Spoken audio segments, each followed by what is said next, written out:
immaginando di parlare con un giovane collega alla quale spiegare cos'è il CRS e cos'è l'RRC. Mi rendo conto che ormai viviamo in un mondo fatto di acronimi, quindi spesso può non essere chiaro quello che vuol dire. L'RRC è il Residential Real Estate Council, che è la società che va ad erogare questi corsi che si chiamano appunto CRS o CRS, che sono i Certified Residential Specialist, che è lo specialista specializzato, scusate il gioco di parole, nel mercato residenziale.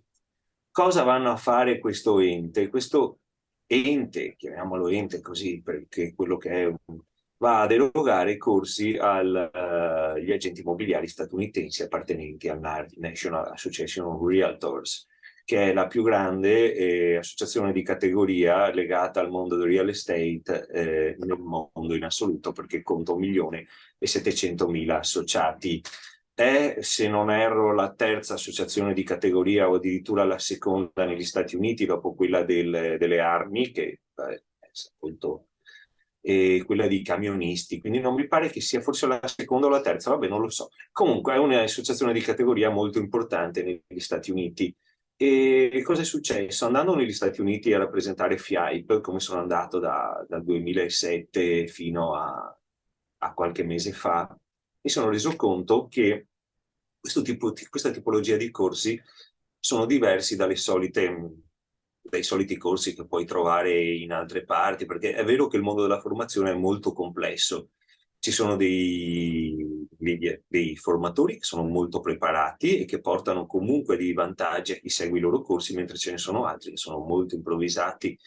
Questo corso, diciamolo subito, non è la solita, scusate, americanata, cioè non è una cosa fatta tanto per essere fatta o fine a se stessa, per cui dopo non c'è utilità. Quindi un giovane agente potrebbe avere la possibilità di formarsi da subito, ad avere un imprinting diverso e di formarsi in maniera molto diversa rispetto ai suoi colleghi che tengono una formazione diversa o addirittura non pensano che sia importante la formazione. Perché questo? Perché ci sono dei corsi specifici che noi abbiamo scelto a livello FIAIP che servono a formare i clienti degli agenti immobiliari, perché anche questi a sua volta vanno, tra virgolette, educati, perché se altrimenti c'è proprio un corso su questo che dice è vero che ci può essere un mercato dove gli acquirenti scarseggiano, ma non è che puoi portare chiunque a vedere case perché trovi anche tanti curiosi, quindi educa il cliente a venire a vedere case. Intanto il cliente deve capire bene quello che vuole, perché io penso che il primo passo da fare sia sempre quello di seguire l'istinto quando vai a vedere una nuova proprietà. La proprietà ti parla, quando entri dentro senti una consapevolezza diversa. Se poi tu lavori in un centro storico o altro, vai a vendere anche uno stile di vita diverso al cliente straniero o al cliente che viene da un'altra città. E io che sono su Venezia, chiunque venga da qualsiasi altra parte del mondo, è ovvio che anche se arrivi da Mestre, qui hai uno stile di vita diverso, anche se sei a 5 minuti di autobus. E specifichiamo da subito che questi non sono corsi fatti per lavorare solo ed esclusivamente con la clientela straniera, ma sono fatti per tutti. Quindi un giovane agente immobiliare che sa da subito che si può trovare davanti delle persone che perdono tempo, che è importante prequalificare il cliente, vedere le possibilità economiche che ha di spesa prima di acquistare un immobile, cosa vuole realmente, acquista per le caratteristiche estrinseche dell'immobile, non intrinseche, gli frega meno i metri quadri magari rispetto alla posizione dell'immobile, oppure viceversa, quindi questo dobbiamo capirlo noi, dobbiamo interpretare quello che vuole, se gli serve un dormitorio, scusate il termine è molto brutto, o se gli serve una casa dove vivere, magari lavorare, se è un artista.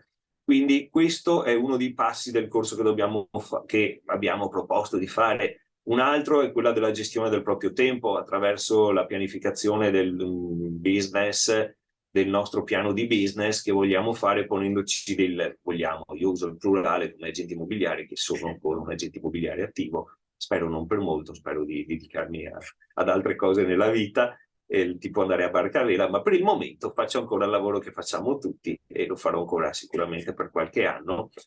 E quindi cos'è importante? È importante porsi degli obiettivi, se no altrimenti si lavora così tanto per lavorare, non si sa dove si vuole arrivare, si sa quando si parte, ma non si sa dove si vuole andare.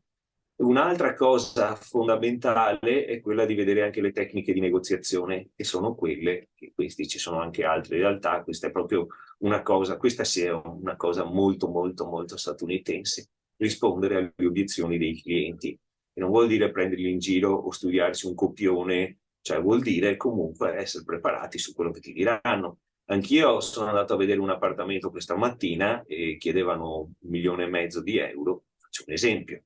Mi dicono, a mio avviso, il prezzo è troppo caro. Io ho detto, guarda, non mi interessa neanche prendere il mandato, non mi interessa prendere un mandato su una cosa troppo cara. Ma quella in parte è l'appartamento uguale al mio, è in vendita a 2 milioni. Sì, ma l'ha venduto. Non è importante che sia può essere in vendita anche a 7 o 8 milioni, ma se non viene venduto, cioè ognuno può attribuire il prezzo che vuole. Io sinceramente il prezzo attribuito dal cliente fuori mercato non mi interessa neanche averlo, perché sino altrimenti vado a costruirmi un pacchetto di offerte che può essere completamente fuori mercato, e se un cliente entra nei miei spazi virtuali per vedere le mie inserzioni e becca giusto il primo che è completamente fuori prezzo, poi magari il cliente mi esce e lo perdo per sempre. Quindi non ho interesse ad avere cose fuori prezzo e non ho interesse a proporre cose fuori mercato, a meno che non siano le cose uniche, per la quale anche chi va a comprare un Van Gogh non è che lo può misurare a centimetro quadro e pagarlo meno se è più piccolo.